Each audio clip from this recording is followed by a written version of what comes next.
in different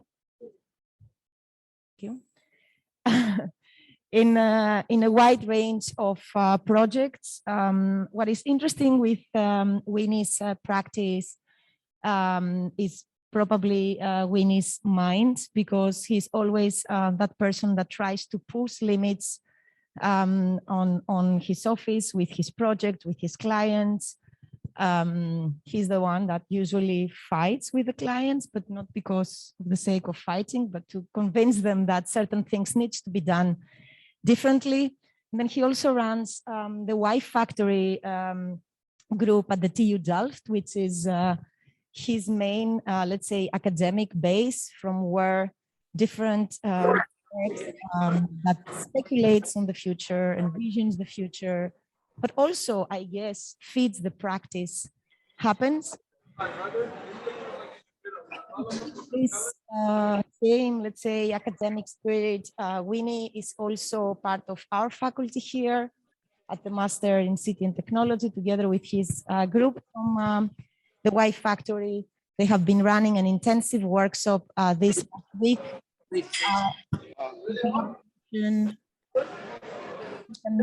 All maybe. Sorry for that. So WINY has been running a workshop together with Y Factory, together in collaboration with a project that they are doing with Naturalis, Museum Naturalis, which is a center in Leiden in the Netherlands, as well as with Iris van Herpen, the very well-known fashion designer. So in a way, they're all trying to bring together architecture, design, the city, the fashion, biology, technology, and what would that mean in the hands of a designer or of an urban thinker. So I think some of the work that has been produced, WINY will be sharing with us today. But I have no more to add rather than thanking WINY for joining us, for all your spirit and energy, and the floor is yours. Hey, very good.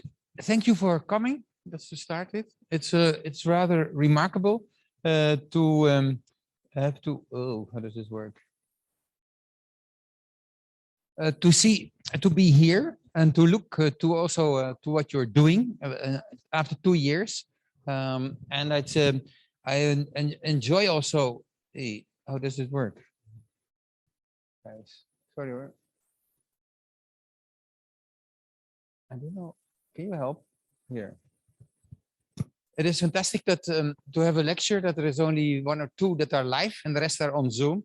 So I feel rather old-fashioned, and I love it. So because it and of course there are advantages for Zooms here and there, that I don't have to go to New York last weekend, and you could see it indeed, the beautiful, say, films by the Guggenheim, where ultimately, but in the beginning they forced us to come. But then the whole gang all over the world. But then in the end, because of Chinese, Taiwanese, Japanese, that couldn't. So there was a majority, and then they turned it into the film format. They did it, by the way, very beautifully.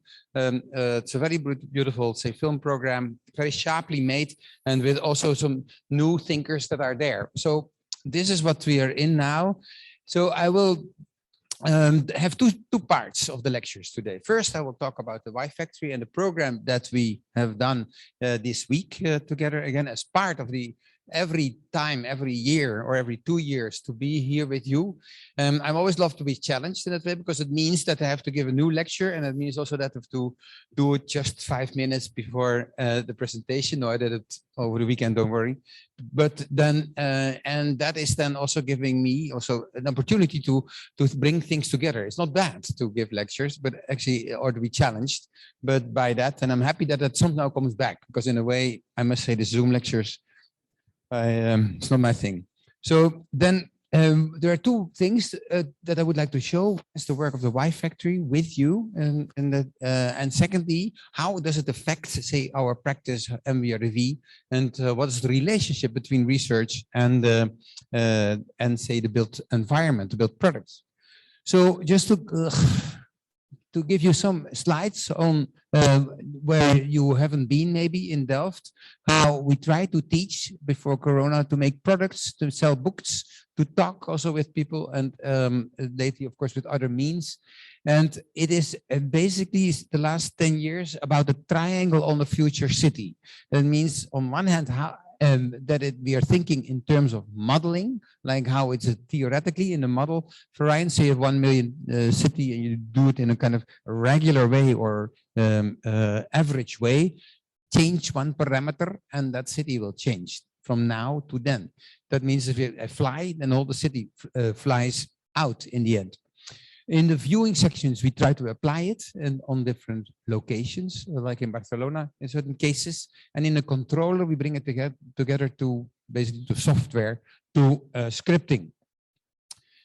So that leads to this book, and some of the things that we did here at IAAC also come back ultimately in this publication. So it takes around 2 years to make a publication, including studios in different, say, situations, not only in Delft, not only here also.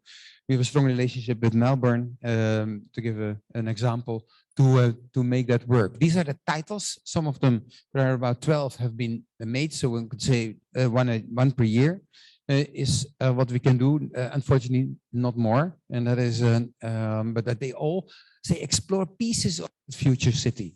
And pieces because the holistic performance is good, but on the other hand, the holistic is hyper splintered in many, say, focuses or many specificities, and that is then brought together in this case.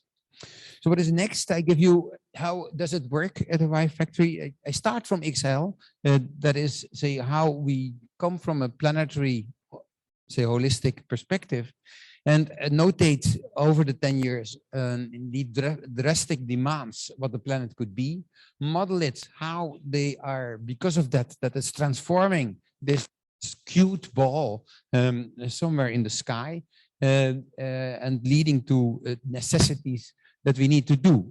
So here I model how density will change when we open up our borders, and then yes, they will go to the Netherlands, or the people will go to Southeast Asia. So that leads to a hypothesis that we try to model and that we have put for the Davos area, and that is it's a kind of a framework of like positioning or relating projects to each other. I want to bring just pre-COVID Domus. Now Jean Nouvel is just started, so it's good to see that it continues, although it's very, very, very, very Italian, maybe too Italian. If I have explored it, I'm sorry, but we try to change to have no Italian in a magazine because that would save space, because it's you know how long they can talk, so that would lead to, that would have given more space for us to say something, but it didn't.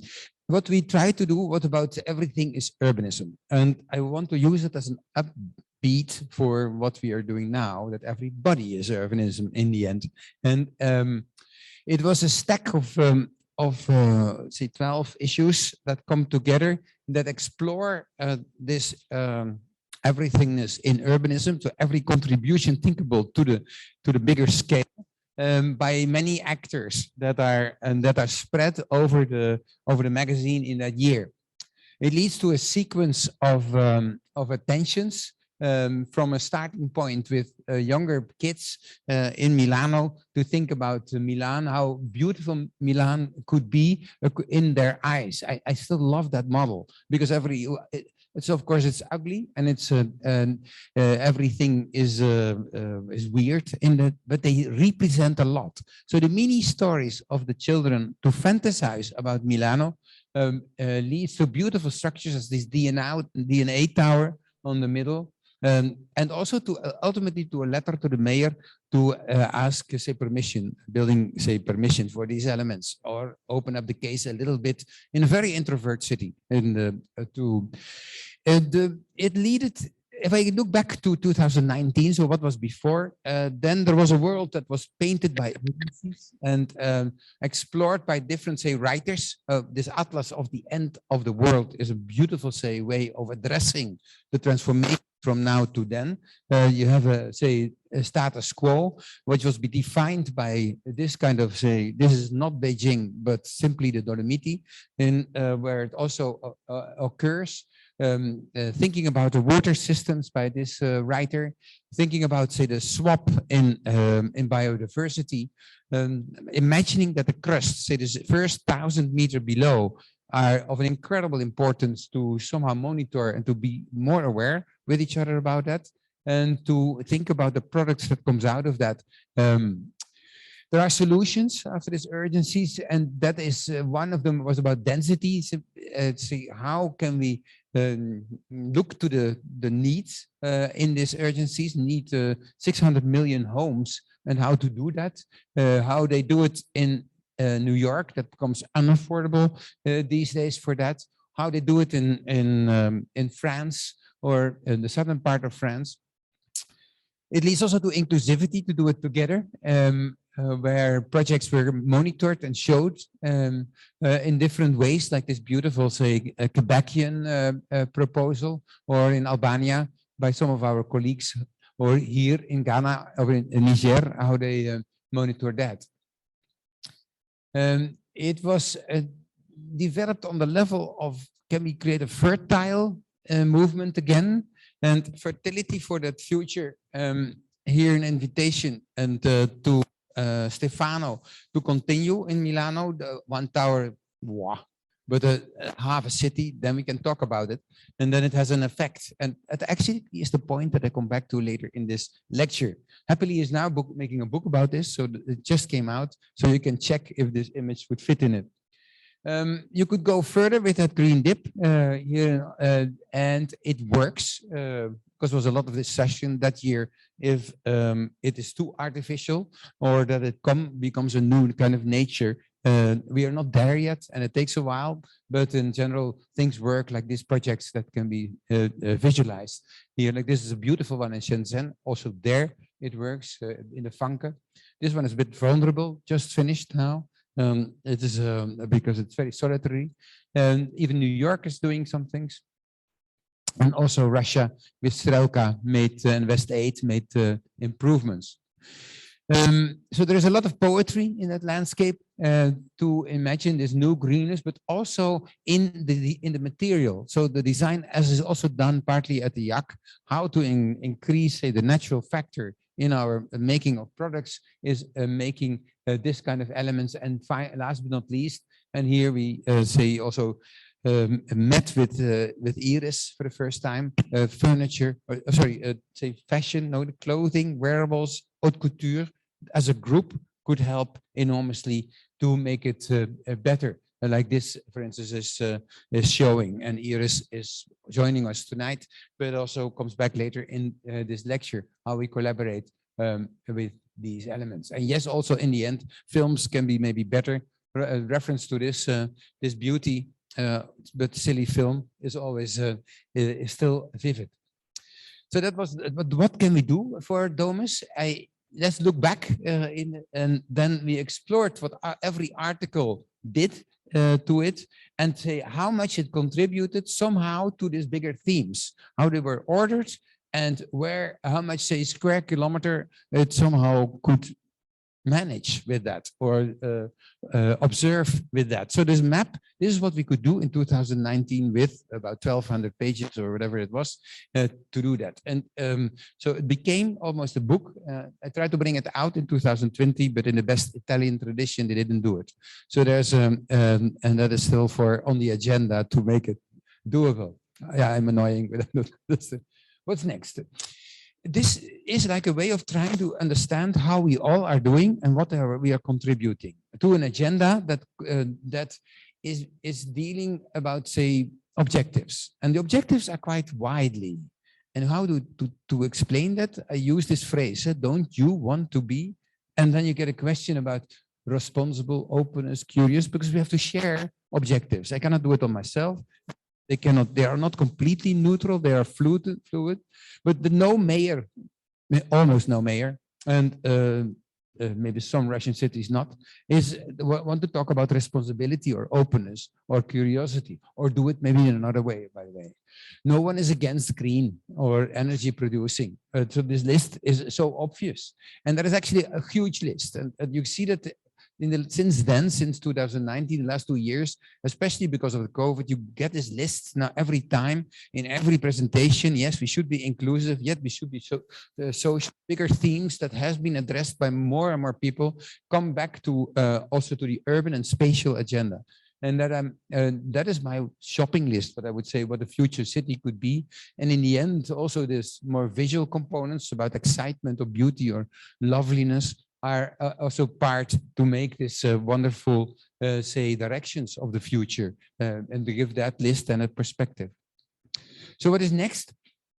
I want to go back again to another element in order to phrase the combination of small and big and to get that agendas to work. I take you to a visit years ago to the North Pole with more designers to be inspired to talk about issues that were happening there with the oil industry, etc. But there is one, say, philosophical book about this, what can we learn from an extreme condition? Why? Because there are maybe luxuries in it, in that area that we miss in other places in the world. So you go to another site in order to be inspired. This is maybe the most exotic one, or one of the exotic ones, to work on it. So we made different observations. So because in the North Pole area, of course, it's 24/7. It's half of the year functioning as a fully, say, sunny area. So what we imagined is, could we do that also then in other areas? Can we make longer days? Can we do that in such a way, like these novels that you sometimes see in Japanese literature, and to make extra suns and to use them basically as a personal, so that everybody his or her sun with him or her along. And can that device then say enlighten our cities in a more direct way? We come back to that. If you look later to the table, there's one of the that took over basically this kind of say personalized light system. This can be done by this kind of FLPs with this kind of sections on how that could be then imagined, how a small device can have such an incredible, say, impact, and that this is my sun that I would experience every time. And the second element is the silence in the North Pole. Also when there is snow in Prague 2 days ago, I love it, because then somehow no cars are there. Some students come back to that later. I saw it today. I didn't know it in advance. I did this lecture somehow parallel to what you did. This, but a silent city has some kind of beauty. So how to do that? How can we make, say, clusters in this in our air that say that jellify with a seashell with the noise? So if there's noise, it goes around it because of this gel and absorbs then the sound. That would lead to beautiful, say, new TGV lines that you could see that what surrounds by this kind of smoke. And if I'm on my terrace in a higher point, then this would be my view to say this part of Chicago, where I would then that it would dampen all the current, say, elements that are there. It means also that when I produce sound, then it comes to me, the cloud. But when I keep silent, and when I sleep, then actually it opens up again and it becomes very beautiful. Another one is your halo or halo. That is, I hate all the fences everywhere. I hate borders somehow, or protectionism is a kind of, how do we do that in the future? There is nothing that in the North Pole. So imagine that we can skateboard like this, and that there are somehow devices that I don't have to be scared of all this intervenes. How can I do that? And that is then this device, your suit, that somehow tries to notate that there's danger next to you. You have to trust in it, I know. And there are sensors about it. Could do that work. And that leads to, yeah, say a place where openness would be, if I want to have forests, how can I do that? So here you see an effect, if there is one forest, say a central park, but then the rest is mirrored, then and it's activated by these mirrors and these sections, then boof, then it somehow becomes like that. And our cities turn their echoing itself. This is 10 years ago. Huh? I come back later because somehow, funnily, it's now just built in Rotterdam. So that's how things are going. You asked me to think about that relationship between research and making. Takes 10 years. That's what I would say.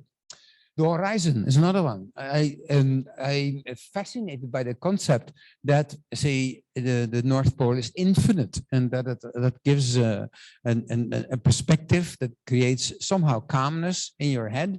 And it is and in claustrophobia, it would be interesting to imagine. So imagine that you have this view in the very core of your house, and that you see nature. So we try to make an image if everything will be transparent. So imagine this like poof, and how far can I see through all the houses? And do I need then certain kind of elements to think about intimacy also in that moment? So you see here clothes, again, the relationship between environment and clothes come back with mirrors, that's where everything touches away from the intimate, say, zones. It can be toilets, can be bedrooms, and you get then this combination. So here are all the technology is imagined and how it looks like to with all the pieces that are there, how I look through the streets and through the other houses of people, and how this city could be imagined with always a horizon. Still, it's a dream for me to make that somewhere. I don't know yet where. If it's, is it now maybe in the future on the top of a mountain of the Matterhorn that we could do that? But let's see how far we come. But the next exercise that we did after this kind of perspectives, so how to make a small scale with a desire, how to combine that into cities. I have, this is still on the base of current, say, imagination. But one of the last times at IAAC, we worked on from now to then. So, and looking to what technology can do in the coming 100 years. From 3D printing, it's cute at the moment, but it comes to an end because it's not reversible yet. So I want to, how can we do that it transforms directly on it? It's very problematic in terms of sizing still. So there is a lot of work to do in the 3D printing section to do that. In the robotized, you are working on it as a school, but also there, piece by piece, we still need to work on it to make that a human component in that helps to what's from now to then. So there were some exercises on algae to show and how algae in the future with other kind of compositions can appear in the coming 100 years, step by step, and how that could lead to a dream that gradually a city, like in this case Rotterdam, would change over time its appearance and probably also its angles of sun that we needed, and how it can maybe even become this kind of new algae clouds of the city. About self-healing, certain students also today talked about it. How it's an enormous important factor to work on it in every material. That is not only in concrete how to do self-heal. It will lead to aggregates that self-heal. I think is anyway one of the beside wood, one of the most important subjects to consider the coming time, because we need it for inertia. We needed to for optimize different, say, clusters of material into this composites. That is shown on this graph, and that also then if you think about a city that would turn into this healing aspect, optimizing itself gradually, you would this kind of almost hipster dreams. If we want to breathe more, also our skins can help. Also over time, now smaller ones, later ones, combined ones are under production and under imagination. These are fantasies of the students, how that every step could help. And that could lead then also to another kind of, say, appearance of the city from the different cells from small to big that work on the porosity of our cities and the ventilated parts that are in between them to make this breathing considerable. If we work more on these aerial robot systems that are flying around, this was an example also how such a small thing can transform maybe our building industry in the nearby future. If I do it with the 3D printing of, and this map shows the wide varieties of 3D printings and how to do that in the beginning decennia, and that needs still cranes to do that. Can I find another kind of infrastructure for doing it, another kind of complex to make it, and then gradually I have this new amalgams that I could apply. Can I do it with microtexture? Also, one of the dresses by Iris is also dealing with that. That grows itself. It's still on the primitive side that we know. That, to be honest, how to petrify this culture's temperament, to see it as an element that can grow over time, is under what kind of conditions, is what this kind of, say, films then start to imagine. If I do it even with trees, and also there's kind of new binding techniques that we can imagine in plantation and in species, that also leads then finally to overtake not only our skins but also our interior in construction method. So what's next? At that same moment, when we were working on these technologies, then it touched about also what human beings do in this element, and not only human beings, also products, also animals, also smaller pieces could be done. In this case, by, say, showing what the effect could be on algae on our bodies in the future, or what drones can do. So they followed basically the same research to mirror that on our bodies, or to see how the robotics can help in our bodies over time, how 3D printing is already helping, and in the future even more detailed in and around our bodies, and how automation can find its way in the agenda of the body. And I still want to show that now in the perspective of, say, the exercise that we are trying to deepen this half year with Naturalis, with Iris van Herpen, with the VU, and as a first show in the valley. I still want to call this for one moment. If I talk about the relationship of body and architecture, Barba or Barba Papa was actually the most beautiful one of the last years. I still remember. You know, this guy that transforms in a mirror, transforms in a piano, or that becomes, like for today, it's an emblem of itself. So what is next is that with our new, say, kind of molecules of nano rubber, we can make varieties in the connections, not more than 15%. But if we apply that on our behavior, here you see I'm watching television, my wife comes home, takes a shower, and then we sit together. It means that we don't need a shower anymore, or we don't need the closet. Please shrink, is what it says. And if we sleep together, then also the rest can be shrunk. And if we raise, take a shower, and we go to the office, okay, the rest can shrink, only one guy there. It's going, and over time you see what we need in our spaces up till we end in the evening. This has an effect on the environment also, because that changes also our neighbors, how they can act to that. That is a fascinating, say, combination, that how it moves away. And sometimes I have to think, remember that when my kids went to the IKEA bubble bath, then you throw one kid in and it didn't touch the others. It just moved a little bit.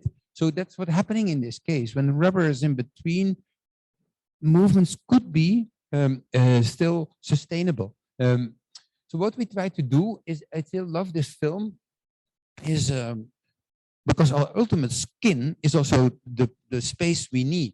So here in the evening, or when sleeping, I need nothing. I can raise, then I need to walk. I need a space in front of me and a space in the back. When I take a shower, then a light, I want to open it. This is like Herman Hertzberger, how he would do it. This is how I meet my son, with his bubble. How I find water everywhere, comes to me. That's what is a flexible material you could do. I can swim everywhere at that moment, dive in this collective, these changeable water bodies. sun is following, and it also wonders then who is moving or what is moving in this case. So philosophically, I find it a nice moment. Showers are, of course, dramatic and nicer than in Vaals. Clothes come to you in any format and adapt in the same, say, molecule act to you. It can be heated up, and then it becomes your spaghetti plate, and then you sit down with this new table that just comes to you from your collection. You watch films because it's interactive, this material, and you can even information in different ways comes to you. So this was 24/7 movie that was done to explore the potential of that kind of, say, dressing that we have. Far-fetched, I know, but on the other hand, closer by, you think, and when I look back to it now, then also what we talk about these days on what your clothing or what your body can do in relation to the bigger picture, then this might be an ultimate dream or nightmare, as some people say, because yes, what it is. We went further on it to see how to make that more feasible, like this, say, capturing a moment by like Muybridge, like photos, to calculate the space around it, to consider how much you need in this kind of halos, and how you negotiate with your neighbor in this kind of direction. So what is next is that we have tried to apply it in material. So can we make a carpet that can be also become a table or a bed? Can we make napkins that somehow talk with each other? I touch one and the other one reacts on the table that's next to you.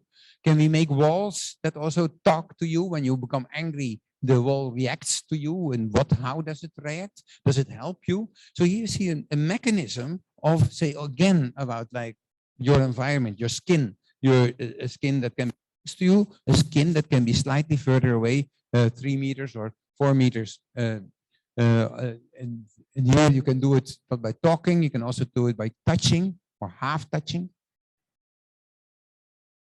So there was a wide range of experiments to understand, say, this combination. Also movement. Still, that will be an important one, how our environment reacts to us, and how can I react to that moving environment. So what is next is, after this rubber time, is also to go from the anorganic to the more organic components. How can it also give space for birds, for plants, for, say, evolution, for change? That question came here years ago, and I still see that happening.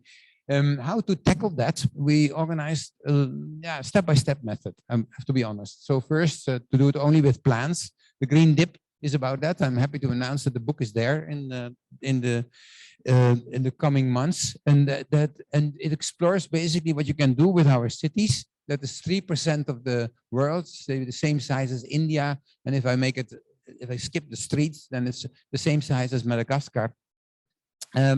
This Madagascar produces has currently 56% of the global population. That will be 68.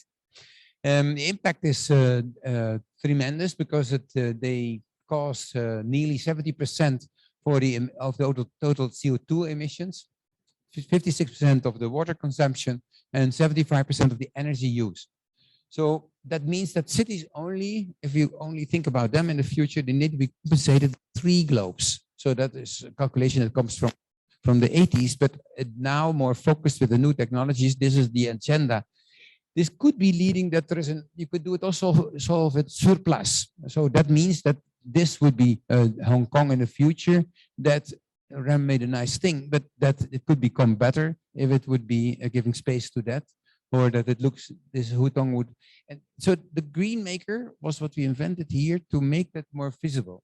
Software that when you open it, you see all the species of the different climates, and with all that, say what it needs and what it gives. It needs soil, it needs water, it gives cooling, it gives birds, and that so this plus and minuses remain, and also for the skin development, an intriguing tool. So it leads to a collection.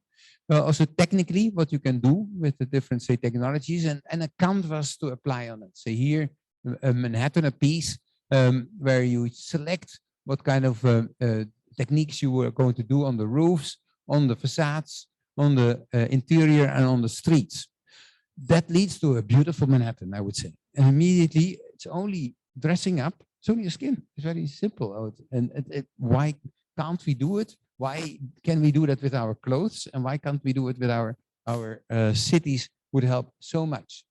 It would give also something back enormously. Manhattan would, for a lot of aspects, would be better in terms of radiation, in terms of cooling, in terms of water management. So why don't we do it? And then when I walk on Fifth Avenue, then finally I'm like, this is a good compensation of the shit behind it. Or when I would be in, say, another city, no, it's not here, like Dubai, and we could transform it into something like that. Of course, other water issues, then wow, then the bush would somehow become nice at that with this cactus world. So this is what we show soon. So what is next is then the calculation of these kind of suggestions. So it was born here that how much say it would give to the albedo effect. How much biomass would be stored or carbon would be stored by this versus the existing situations, and how much the temperature would drop. I mean, and you have read it in some of the newspapers. If we do it for every city like this, you have 1 degree Celsius or Fahrenheit would be helped. That is still 50% of the agenda. So what is next? It's not only the cooling factor that is helping, it's also the diversity, the biodiversity that comes in the same pocket range, this book, with the same sponsor, the coming time. This analyzes our complexity in one specific way, namely in food chains. And you see how many animals do I need to have a fox or a cheetah in this climate. It stores that in its software, and then we look to different, say, products on the top. If we, like in the green dip, if we apply it on that canvas, in this case Lille in North France, with the products that are invented or that are done by different, say, students, and existing products that you can get. So there's a beautiful range of it. Then for a tropical rainforest, I need this for the facades. I need this, say, for the roofs. I need this for the edges. If I want to work in an ocean coast, then I get this kind of components. Our buildings would be glass and completely matching with, say, the toilet system or the shower system. If I am in a tundra or in a moderate climate, then I need these products to be together on all the surfaces. And then I would have this in Lille. Somehow I have deer in the middle. I have birds everywhere, up to in our interiors. So what is next? This is not so readable. That is that we work for the municipality of Amsterdam. There's a good lecture online, 1st of March, with all the ecologists in Amsterdam to work, in this case, of a section of a tramway, to make that also accessible for animals. These are the plots that are done for that. In the same way, also with bricks, to give new bricks to them, which could absorb sound, that would lead to, for instance, more bats that would into, and especially this kind of orphanage area would be then again beautiful. So the series of lists are partly under production to be after, say, these 5 years. The canals of Amsterdam get open stones for fishes and for amphibians. This protected area gets this kind of bricks. So it is working. Small and big are combined. So what is next? We're working on the next IBA in Munich. That this is cute, I always say, this is better. And where all the green stuff somehow is used now for the roofscapes. And ultimately, that means that the effect would be that the planet becomes from blue, becomes green. I go further. Now I will go to this takes a minute. Yeah.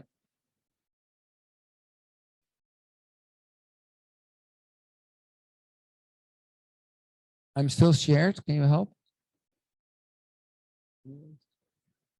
Or should I start sharing again? So okay. Where is it? No.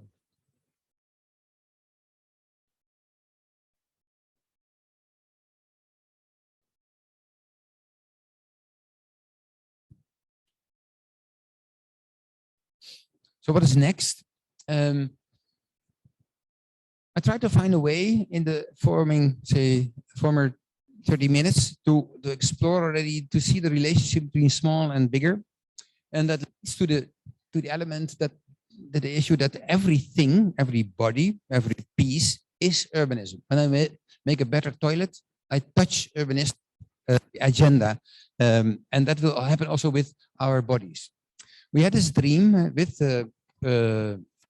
Naturalis, with the Sapiens, that they're making a new institute/museum in Amsterdam, in Valley, opening up in October, to make maybe an exhibition on this combination, how small and big scale could be imagined. The Institute, Sapiens, is it called, is going to think about our Anthropocene and to consider, maybe evaluate that over time. So the University of Amsterdam is involved, the Vrije Universiteit, and to stage that together. So I'm very happy that there is now sufficient money to start a long process together to get it financed and to have this combination of, say, almost like a workshop area, exhibitions, and a library that comes alive.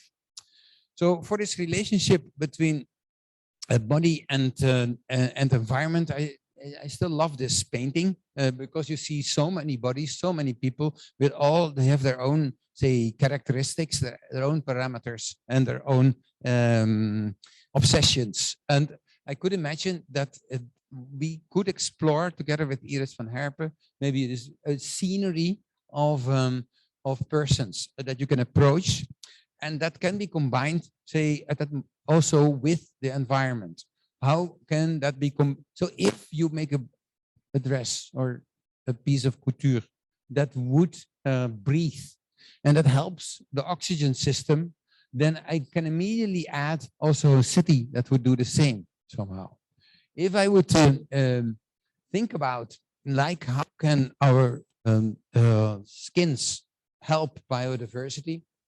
There are people that love always a rat on top of its shoulder. I don't know if people will like mosquitoes. Is it, what kind of pollen could that be? And not everybody likes it. It's a dangerous subject. And is it then translated to material only? But I can immediately imagine this kind of relationship. If I can think about growing elements, that our dresses grow, then that has a relationship with how we grow our facades. Or if we can imagine that things are unexpected, that they become wild because of different circumstances, then that can also be a combination of that. Can it give light? And then we can make, this project comes back into the picture.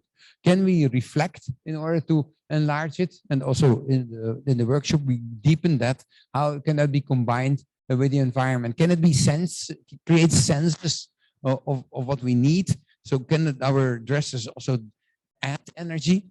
Then we can also make environments that add energy. Can we glow? Then also our city should glow. Can we be more equate? Or is this a stupid direction to do only one element for everybody? This is, so you see diversity already come in, and as a subject to develop that also in it. Can we be more transparent? And then, yes, that could be helpful for our environments. Can it be moving so the dresses and also our facades can do that? Some of you have done that here in Barcelona also, to cool elements. Can it be acoustic? Can it help to fly? Can it help to flow? Can it help to transform? Were our first, say, connotations when we started our collaboration. It was beautiful to see pieces here, and a collaboration of Iris with a glass blower, where like certain stuff goes through you so that it notates where what is happening in your body, a beautiful piece. And somehow we compare that with the valley in Amsterdam, that it indicates that we have also such a kind of environment. There are references in this case for such a kind of the infrastructure of our body. You can see how this plankton is doing that. You can see how our rhizomes are worked on that, how our body in Napoli is dealing. So there is a lot of, say, thinking in the infrastructure of our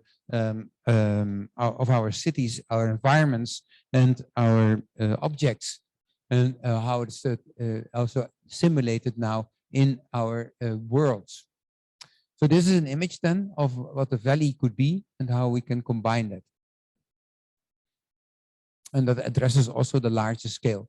Here, an image of Amsterdam and of Paris, how that leads to this kind of levels of, and even in the flight systems, how infrastructure is notated. This glass infra world, here we developed a model of the valley, of the building in Amsterdam, and you see how incredible detailed actually all the ductwork is. So it's not only electricity, it's also the one in order to measure, for instance, our plantation in the building is covered by that, but I don't see it. I want to have a building that looks like that, where we can monitor that. And what is then next? Another was the mycelium, the dress that the mycelium dress, where it's explored how that production technique, how that can be optimized, and how that can still, say, use oxygen to grow. A beautiful dress that somehow could reflect on what it could do, and how we try to connect that. So there is, of course, literature on this issue. There are, again, some slides from the IAAC workshop that comes back into our mind if we think about that dress. So we're working on a storyboard to think what, say, how a block of a city can look like under this kind of, say, mycelium approach. Here you see the valley appearing, and how it could turn into a factory of, say, the skin of the valley. This will not happen, but this could be a dream of our next valley. And the infrastructure that is needed for making that.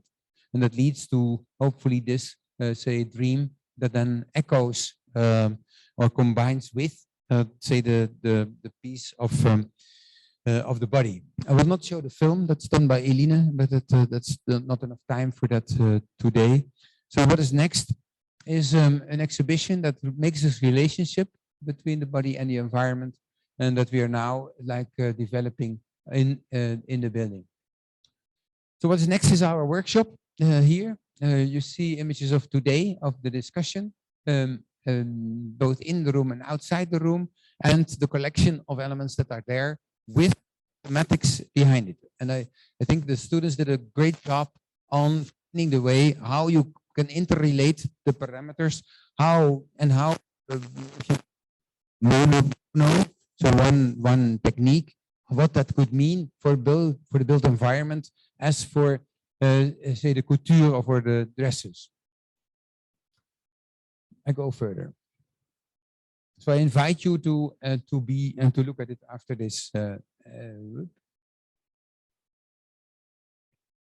Now it's time to think more in detail to how it affects our work, and I use obviously our office for that, which has grown a little bit. These are the commercial things.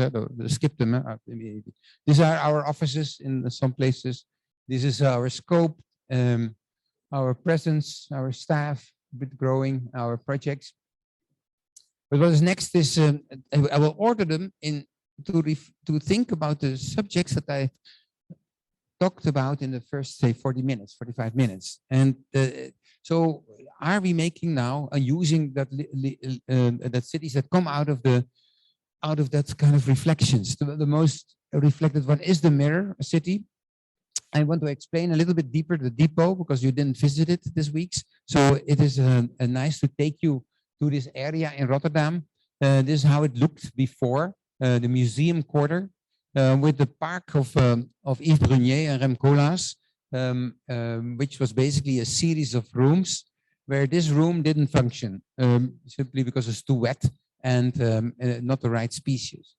So what was next was that because the wetness appeared in the climate change in 10 years ago in this area where it was flooded, and where the cellars of the museum were flooded and touched all the art. That was the moment that the decision was to make an archives that was not in the soil anymore, and then of course outside of the city. Charles X at that moment said, can't we do it in the city? So we made a series of models to make that thinkable on different places. And one of them was this big table where you then lift it to 35 meters. So then the coming 300 years, you would be okay. And you make this kind of ballroom and Mona Lisa comes down and up. And, so you would have a perfect, say, experience. And that helped to raise money because the city said, I want to make a museum or an archive building. But if you want to do a public archive building, an open archive building, because that's the only reason that we would permit you to make that building in a city, in the inner city, then you have to find the rest of the money. So from 50 million to 85 million was then done by this kind of images. Sponsors came in, foundations came in, other collectors came in to pay that gap, because it simply costs more to make a public entity. So that lead to this, to the competition, and then to the winning concept of the chosen area. Ultimately, that's there in a circle next to the Boijmans, but actually an element that is neutral because it wants to facilitate not only itself and not only the museum, but also the NAI or HNI or the Kunsthal or the other institutes that surround it. So how to make something that doesn't look like another one, or how can we make a building that looks like everybody, is what this wants to, and share it. So this is the site, this is the blue route, this is the program, quite a fat thing, and in a park, that's a discussion. So to make it like responsible, you make it circular, there's no corner, so you can always see people and go around. You make it as a minimum as possible, the footprint, so that you make the plaza bigger, and so that you have a good and maximum roof terrace for trees that optimizes these views, and then to add mirrors to it so that it reflects or if visually enlarges the environment. The plaza, and you can look around the corner, and also more sky. And to have the existing park on top of it, and compensation act for that, and then you have this new landscape that can be used as part of a sequence of gardens, which is the museum garden. This has a view like this. So in orange, you see the public areas in the building. The footprint is small. Half of the ground floor is basically security, and the other half is a cafe, an entrance. And then here you see it, how the art drops down because everything has to be up 10 meters. So for the flooding, and that is then above. It is a round kind of central atrium that turns it into a kind of prison feeling, but actually in a positive way, day and night. This is during the day, and in the night you can see it, which you can do again since a couple of days after the COVID, to go to the restaurant. Then on every floor there's something orange for restoring or for showing things.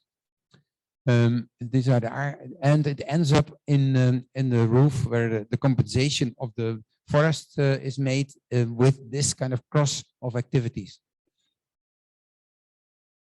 So that transforms this plaza now into that. That was the dream. If I come closer, I can see myself, I can see the park, I can see the horizon, and I can see this Fata Morgana. So what is next is simply to show, because I think, we're also in an architecture school. And let's also be practical today and go into that. This is maybe the most important part of the whole building, the piles. They are mini piles because the water has to go down and to continue. How can this heavy load then balance on these piles? The piles were also in the end walking because of the pressure of the water. They moved a meter to the left during the pumping. We had to compensate that overnight with of weight made by, I think, 100 lorries that were like working between, say, 12 o'clock in the night and 6 o'clock in the morning to stabilize these walking piles. That was further than in this vessel connected and then built up. So it is a floating device. It's an Ark of Noah somehow, and then continued up to the top. What was next was, of course, the facade that was made in China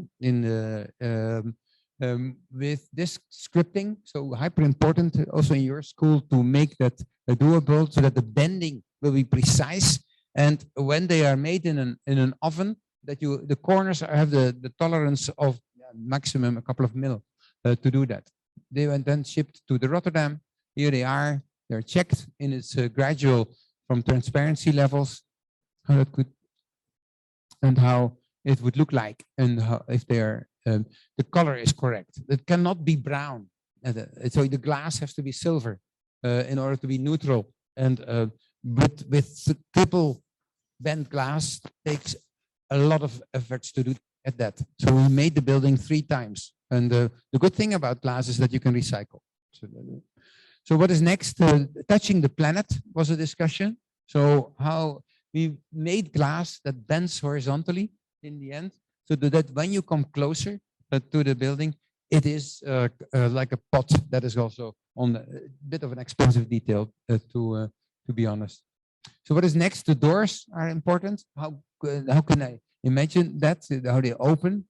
So these are the details of the door. They are made in close to Rotterdam, and they are positioned in, and now they can open and close. So you see how it smoothly open and closes, and how it becomes like simsalabim or thunderbirds landing in Rotterdam and celebrating the time that you need to go into the vessel.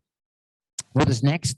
Of course, the mirrors, how they reflect the institutes, how they reflect the new pavements, how they reflect the city with a nicer, say, skyline than New York, and how it is day and night in its appearance, and how it also this is Ruisdael in the next step. What is next is the cloud. So one part we have to cover because the reflection was too much for the psychiatry institute next to it for children. They cannot against reflection. Okay, so we monitored completely and screened it off with this element that helps. So it's a dialogue, and so of architecture is not bad when you do that. It's just showing what it can be. So what is next is, of course, the art experience from the ground floor where the art touches down. Going to the atrium, how it's now developed with a zigzag of stairs, where there are different, say, glass boxes where art of the archives can go out and can be exhibited. You can see the front and the back. In every department has its one. How you can climb further and go in between the art, then go to the rings with windows, where you can see, you can go inside and open the racks with the help of people, depends on the climate. There are 50 different climates, by the way. And how you then can explore, it's a very democratic way of art, I would say, of showing art, because you can choose it yourself and it's not curated only by time and material. We go further, there are open spaces to exhibit. Now, one of them to see, there's even going further, and you see even art hanging above you. You can walk on top of it. Mondriaan, there's now this exhibition that's pulled out, and then end up in the restaurant on the roof. So what is next, of course, is that roof forest. So the technology of the roof is here experimented. So what we did in the Green Dip here in IAAC is now developed. The trees are trained for 4 years to grow their roots horizontally, so that they're maximized. You put extra water below and then you get a flat, so that you enlarge the root system. You bind them together like you do sometimes with your own hair, and put them on top. And then you unfold the roots and then they overlap each other. So you make a rhizome to stabilize it against the wind. And that is then, so there's a screen around it. It grows here. And this is after half a year, how it looks like. And how the pockets somehow cut the wind. And this leads, so the attempt of Rotterdam is now to use every public roof like that. It will be monitored from the railing so that it becomes like an example of what to do with it. So what is next? Just some images, how you know it, how it is in the street now, how in day and night. And I end with the canvas because the idea is that we use more artists to work with us. It's urbanism, so it's not it's a true Gesamtkunstwerk, but not by one person, but by many of them, inside and outside. But also on the outside is an important part. So to have that is that helps the space that is like the lantern. So with Pipilotti Riest, and we made this say tests. What you see is basically that when you project it on the canvas, it's mirrored on top, and it becomes like Alice in Wonderland a little bit because it becomes three-dimensional. And it's a surprise that you get when you work on it. So you see Pipilotti and how we tested it, how you see how it works now. Every night it moves. It has a program of 4 hours so that it's never the same, made by the software engineers, starting with bubbles. And then gradually these bubbles come together into one image. How it's then also in our mirror, and how ultimately this would be the combination that you see from far. So what is next? There are reactions now. I thought it was good to show it because some of you have not visited it. So I thought this may be nice to give you a detailed tour. Of course, funny articles in the New York Times and in the art newspaper. And then the next, so this is what a mirrored city could do, is what I would say. But also it has glimpses of a green city, I'm aware. So this green city, this green dip, it was further explored in the valley, and it is opened in a couple of weeks. It's on the Dutch, say, La Défense, basically a very ugly office area, where this is the sociology of that area. They have all brown shoes and they have slim pipes in blue, and they are too high. High water, we call that, and it's a fashion. But mostly it's empty. So what is next is this is transformation. It's an important slide to have more housing involved, and this is the corner point next to the new soccer fields, and in the future a new dike on that side for the traffic. So it is a transformation from werken, work, to housing, wonen, and next to this kids that play soccer. So what is next? This is the envelope. Yeah, how can the urbanists do this? Huh? There's no description, no logic behind it. Anyway, we have to follow it.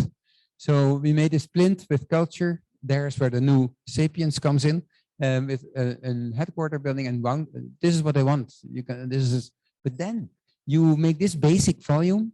You give a facade out of mirrors to keep the same style as the rest of the financial district, and then cut a little bit away the interior so that you have better balconies, more terraces stacked on top of each other. It is not like Milano that you have balconies that pop outside. No, you have always a balcony. You can, if you fall, it's only one story, and it's not it is safe, and it has a lot of this kind of hoovering elements for bay windows. So that makes this valley that's planted by Piet Adolf, from bigger trees to smaller one up on top. Piet has a very funny ideology. He trains plants like we did with the birch trees on the building, so you see nothing. But he told me in 2 years it will be big. so let's see how that works. What's next? This is the object that you do. It's actually a transformation of what we know into what we don't know yet, and how that is in detail. And so it is an object. What's next is the renders, how to sell the building. You guys know that, so not interesting. And what is the next is basically this. I think it's good to show, because one of your specialities is is the parametric composition. So from the Rhino model, we made this parametric model, which absorbs the amount of sun hours, the sun loads, the sizes of terraces checks, the daylight checks is in, and that combined. This was the moment that we could build it, and that the software helped us a lot to find the best say position or the best say model for that. And that has been even worked out by also manually to optimize in between would be, and that lead into this architectural model, the structural one, and the piping. So what is next is how it was the last months, how it starts to be modeled. Have to sometimes to hang, how stairs are made up. I think this is the first building in the Netherlands where you can walk up for 6 stories and then go down again, and you pass by here Sapiens Naturalis. So then the next step is, because there were a million, they came out of Catalonia, the stones. So how to cut the stones here and in COVID times. So they were modeled like every one of the, what is it, 100,000 stones were done from Rotterdam, and to have that, and you see how they are positioned, how they have get a number. Here you see the numbering tested on a site. This kind of logics come, how they're treated with the plants, how they're applied on every corner. So what is next? This is the situation of last days, how it's almost there. So even you live in an office feeling in the outside, but it's funny because it's also domestic. And if I go then to the valley, it starts to look like that. And you see that every house is different. And every has another kind of a terrace and another kind of, say, plantation. So a view from the house is always also different, because you can see your neighbor, you can give a glass of wine. There will be, of course, barbecue Saturday afternoon, and then the whole building will be in smoke, hopefully. And how privacy, intimacy, and somehow kind of collectiveness could be negotiated is what this building is about. So the interiors are funny in that way, because there's no straight edges. So with the interior designer, for every owner, we developed like units, like a kitchen or a toilet or a bed. And then there are always corners left over to do something, to put a plant or to sit, or to have a reading corner. So you get an extra that was not that's not awarded in say in the Bauhaus style, if you would do that. And that is what it then gives, and every house is different. And then I take you for a walk, because yeah, that's the idea, that you can take the stairs, you go further. It's open day and night, and pass by some restaurants, go around the corner, around this tree, you see, look further, what's happening above you. You climb this mountain, the first Dutch mountain, and that to reach then the higher levels. How look back to the tracks, how things are over, how you come to this higher levels, where there are ponds there on top of glass, and you can look through the water. The water is part of the cleaning system of and the filtration system, and you can see what is the grotto below. You can sit and go further to the next parts of the valley, with a view to the kids and the future the bridge that connects the tribune. And that's how you meet others. Another pond. Look down again to another stair. Look how beautiful the surrounding is, and how this commences. How the bridges span over the pools, and how you could see people and the restaurants that are in it. To this combination. Maybe it's a bit romantic. I'm sorry, but that's it is somehow nice to have a walk there soon with you. You can go in. The counter volume is the grotto, where you can look up to the different towers, and with the water that filtrates the light. And what's next then after this is, of course, that this is the brochure of the developer.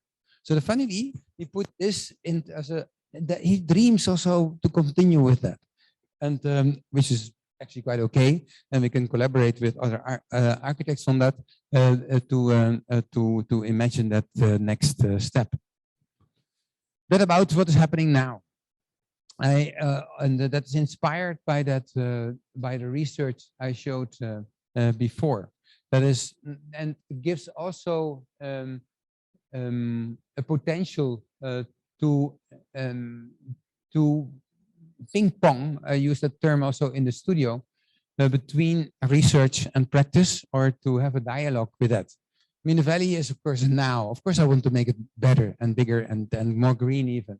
But like I showed in the film with Iris, and of course, there are funny things happening at the same time. When I made this mount in London, and I discovered that the British culture loves complaining for nothing, and that they didn't treat the building very well in making it without our knowledge. But still, it was a good text, because next year our Mannheim Hill uses that knowledge of London to make this Lidl, say this ugly supermarket, to give that a kind of collective meaning with this appearance and this viewpoint over the city in Mannheim. So what is next? I want to show you, because that opens in a month from now, the Floriade, which is again addressing the green agenda, and also evaluate with you what the do's and don'ts. What can you do and what do you achieve, and what can't you achieve? Almere is a new town next to Amsterdam. It's built out of this kind of stuff. So big windows and city architecture. It is made of where all the poor people of Amsterdam had to go in order to survive. And that is honestly still, this has become reality. And the urban plan is beautiful because always mini cities in the forest. It's a bit dangerous in the forest. Okay, so we have to transform that in this operation. So what we're doing, we're doubling at the moment the city with a sequence with a new metro line and with 5 new green cities that are in between the current plan and then these, the line that continues with a couple of cities. I'm not going to explain them all.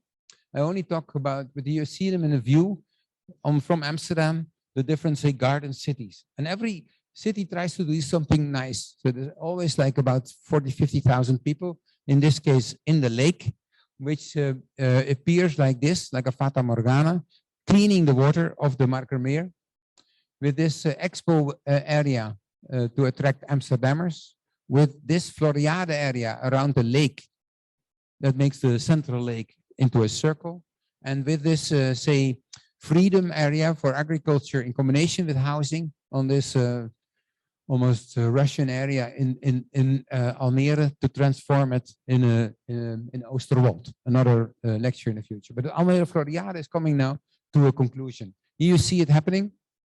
And this was the idea. This was the bid exactly 10 years ago. And how the proposal was, when you're there, you have on the right side the OMA with its center. And then this is our spot. That this is our view and we imagined that REM would have this view to our site, super green. So this is the plan, a mini grid, where all the that is where people love plants and where every building loves plant. If it's a tulip, a wisteria, or ivy, or bamboo, I don't care. There's architects that can do it that cover architecture so that you don't have to discuss about style anymore. So this is the Kavel concept from a garden, a building, healthy systems, and a path. And then when everybody takes another species, you get this beautiful gardens and potential of having other kind of concerto hall, other kind of sports hall, other kind of discotheque, other kind of sleeping or hotel or bathing area. And this combination would lead to a richness. What can you do? This is the A till Z environment, the mini streets. These are my clients, all the plants of the Netherlands. And here in detail, the B and C section, what are usable. And we order them from A till Z, from top to bottom, and then cover or shelter the buildings. And that would mean that the collection is shown from on the boulevard. and here in the negotiations with the developers. How that could be. And what is next? An office. It takes 10 years to make. So you have to, first as you do an office, you negotiate. We have a lot of scripting based also on the green dip or combined with all the species are in. These are the A section. We put it in the boundaries, how they are scripted. So it is like a barcode. So at the moment that you start with A and you need more of anemones, then brrr, the whole harmonica stretches. And that leads to, this is what could be a garden center or what could, which is a beautiful thing. So we're not, that's what the technology we use. And then the buildings do the same with modules because they have to rebuild. So here's an example how buildings could adapt this barcode. Or another one on the C section could do that. We make 3 towers to start with, the Alpha Tower and the Omega Tower and the central part, the library. So here the Alpha Tower, how it would look like in ABS. Oh. I go to the heart, where initially we imagined this globe to put that in, a reflecting element, which is showing basically this hotel with a courtyard and then a viewing platform. It shows all the species inside and outside. We used renders to convince the developers. You can see them here. We made a university, which is on that spot. Wait a minute. On that spot, you can see it happening. So what we did is basically to make a center, big floors for coming together, structure, surrounded with the stairs, no stairs inside. Make balconies there with species and cover it with, in this case, liquidambar, the species of this zone. So that leads to this series that are on that building. So that you have this feeling and this walks around it. What is next? The infrastructure, the starting point. Next was the plantation in different species, given by many people. This is completely donated, all the species. Here how they are put together in this barcode area. So what is next is the public space. Here's the plan. An atlas has been made of how we do the transition from green to solid in tiles, how that would look like in a center to an evaporation with a naming, with the plazas next to the species. What is next? This is an image of the plantations going on and how it starts to appear with the technology below. How buildings are appearing. The buildings are not so good. The developers really shit, and they do minimize everything what they can do. Bad contracting. The central building was designed like this, not a globe.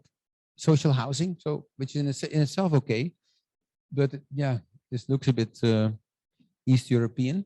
And what to do that? So what is next? We protested, found some money, and said, how can this building then be part of the representation of the whole arboretum?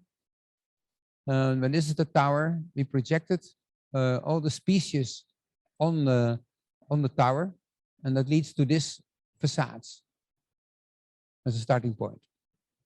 So what happens when we do the pot work? I think it's quite okay, and to have everything together. Then I think I had the worst say lawsuit ever in my life to them. So in the end, it was completely killed and impossible to do. So what is next? We had to do a print, which you can see as greenwashing. On the other hand, it's how it is. You can see it happening. How does it work? I think it's still good to share that with you, that if this is the base made out of glass, so say not too expensive, we make with a drone the images that we are going to project on that on that facade. So you see it, how it becomes the background of the artwork together with Alex Verart from Brussels. Then we start with a library of all the plants that are planted, get their images, make a kind of technology so that you can put it on the facade with this corner points. Then we script the perspective. So when you stand on the plaza, you can see the plant which is close by, the biggest, and the one which is small on the is further away. That has been scripted like this, and leads to this bouquet, you can imagine, to reflect what is around you.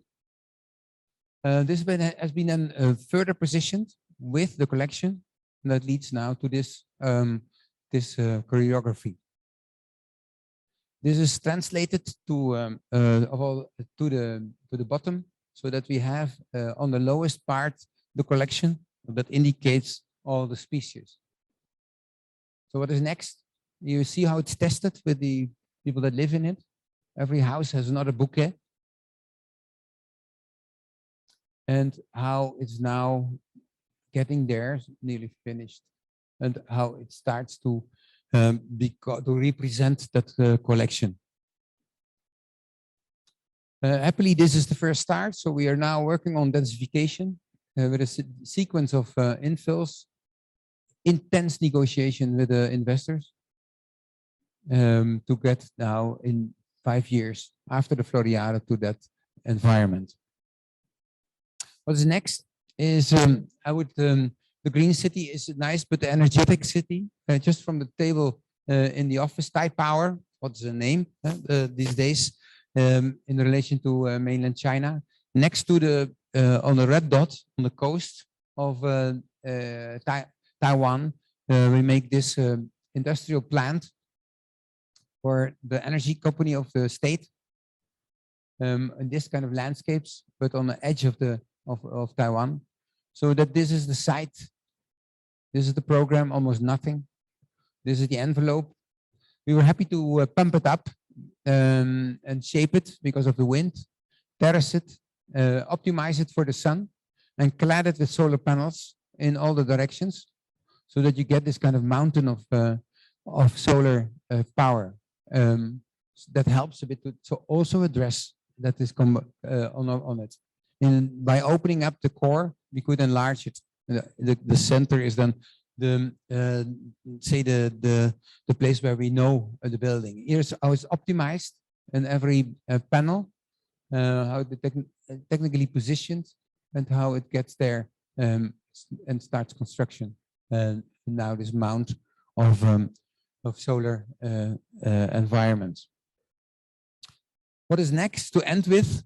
There's not a super epilogue, but more like a relation between dressing and effect that illustrates I end, of course, with glass. 2 minutes. Okay, sounds good.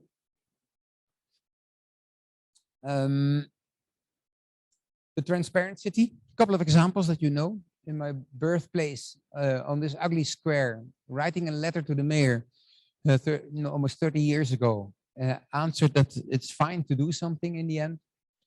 A village that looked like this, that was bombarded by the Americans and flattened out in modernity. From this to this, which suggested the tower that was too much, and negotiated in the end the volume, which actually look like what they have. They have 400 of them. We investigated how they are, what characteristics they have, and measured them all, so to calculate the average. The average looked like this. So we could pump it up 200%. And that is the Calimero effect of this village. And then use the material that they like. But then I said, yeah, but transform it into glass to make it thin, to make it abstract. So that's what's built. This average farm of Schijndel, which is as flush as possible, which is prints all the techniques, but then and then opens itself also on the inside. You can wash your hands, you can eat, you can look to your own farm, your average farm. So that was the first example of like what to do in a transparent society. Transparency in philosophical way, because it's about politics, the average politics are done, but then translated into glass, and how much glass can I imagine? And in the evening, it becomes this lantern. The mayor of Amsterdam thought it would be a good technique also to do it in Amsterdam for this zone, an old, say, street where people, where workers lived, that transformed into the most expensive area of the town, say the Champs-Élysées of Amsterdam, or the Ginza of the Rotterdam. This is the next chapter. An old building that was quite cool, Amsterdamish, that was transformed, and that Americans architects wanted to change into something like this. Vernacular, it's called. One of the worst terms in architecture ever invented. So we said, okay, let's use the old building, pump it up a little bit, use bricks, glass bricks in Italy, to make this memory of the past. You know the story of all the details. What happens is that you can have a view then through the building to the Vondel Park. So what is next? It was too much of the glass, so we had to make it in brick. And then I calculated how much brick is in the environment, and the average is about 20% of the buildings are brick. So we transformed this. It was impossible. This is hated. So this is 20. And that was accepted by the government. So what was next is the making. So everything which you extremize is difficult to make, but it's also lovely to do that. You do it with people in Italy to make it, and then to glue it with a dentist, because that was the only way to have a good glue. Tested in my school on all the directions. In red it goes wrong. There we have to stiffen it with extra. Then it goes okay. The wood section and all the panels that have been made. Here how they glued together. Oh, there's a problem with the beam, so we had to make a better beam that you can see here. Actually quite good. And then a problem with the bricks, the most expensive detail, how to make them hollow. So we worked for, I think, for 2 years on the site with this team of workers to make it. Every stone costs about 4 hours to glue it. So what is next? There it is. How it opens up, how it's solid glass. So how Schijndel and now the next user is using it. People want to touch it. How the interior is crystalline. How transparency can be beautiful and fills the requirements of this transformation project between monument and contemporariness. The touching goes on. I've never seen so many people touching it. So what is next? Also in the evening, it's nice. And again, people are touching. I can recommend that. We continue with the Glass City in Hong Kong with tests for the glass offices to show everything. We continue in Venice and now in Chengdu with this kitchen, that you can see everything. Also the technical parts, the oven, how everything should be cleaned, how water pipes are there, how dust is visible, and you can see the things you have and you don't have. What is next? It's the last one of last week in Krasnodar, the Aurora. Krasnodar, I was not allowed to fly over Ukraine, but it's close next to the Crimea, so it's a place where they grow vegetables everywhere. And here you land in Krasnodar. The city looks very Russian, with cobblestones, not so rich yet, but have beautiful products. On the central axis that stretches, say, between Georgia to Moscow, and on that way you find this beauty. I think one of the exciting, say, cinemas of the Russian time, how it's inside, how you can go up, and already empty for a while. The investor wants to make something, a new Aurora out of that. So we could imagine that we use that enlighten basically that sculpture with a new basement, with all the new cinemas that are there, are coming there. How to do that? To restore it, to transform it into translucency by this section. On the right side, you see the different programs in the cellar, and that creates this glass, say, roof on top of it. A sketch model, how it would use, and how it's now going to be. So with the glass plaza that continues, where there are pools to swim in, where there's forest below, and where there's dance, or say there, the cinema area has this composition. So here am I in a cinema, and how the plaza is part of that. So this guy said it's from the agriculture industry. He wants to give back something. Please test it. So that's what we're doing now. In another place, you see the other good thing about Krasnodar. It is number 3, the Krasnodar Bulls, and have the best stadium in the world. It's exciting to sit in it and to see all the films that are surrounding it and how the artificial grass is made. How during every match you're taken into some kind of obsessive cheering with each other. And this stadium is surrounded, as you can see here, with a park. The sound is actually very good, which is, wow, weird, I thought. And how does that work? That this city has such a kind of counter side, but it comes alive in the night with all the art in it. And actually, it's quite exciting.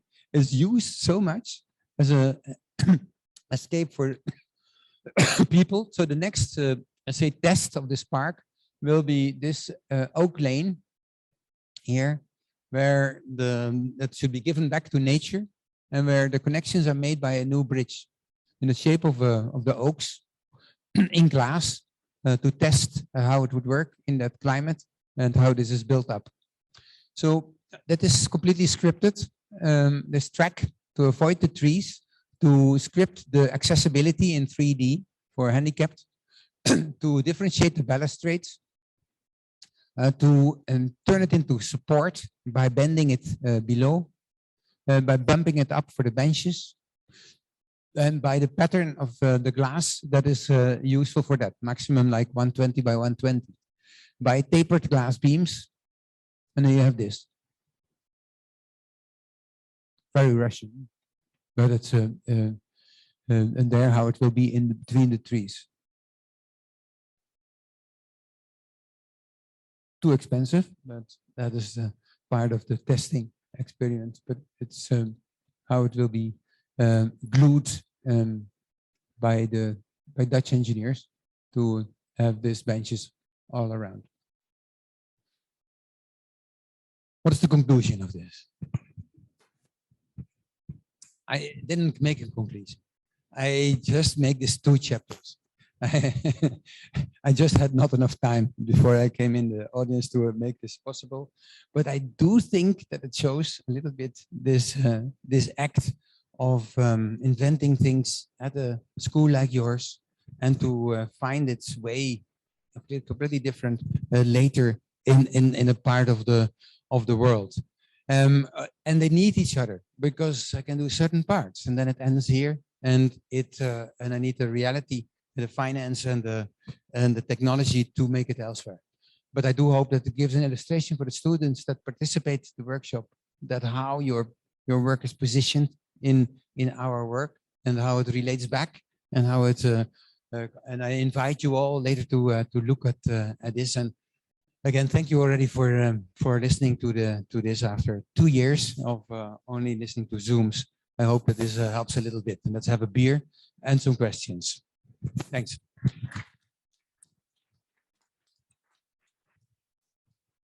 Thank you, Winnie. Thank you for an extraordinary ability, actually, to every time deliver a new lecture. That's not an easy thing. but also for the extraordinary ability of being very committed in much of the work that you're doing in the research part and how this is later applied to the practice. We only have 10 minutes before we have to leave the building because we have to be away at 9:30, a bit later. So maybe what I propose, instead of having questions, is that you stay here to speak with the people within these 10 minutes in a more informal way.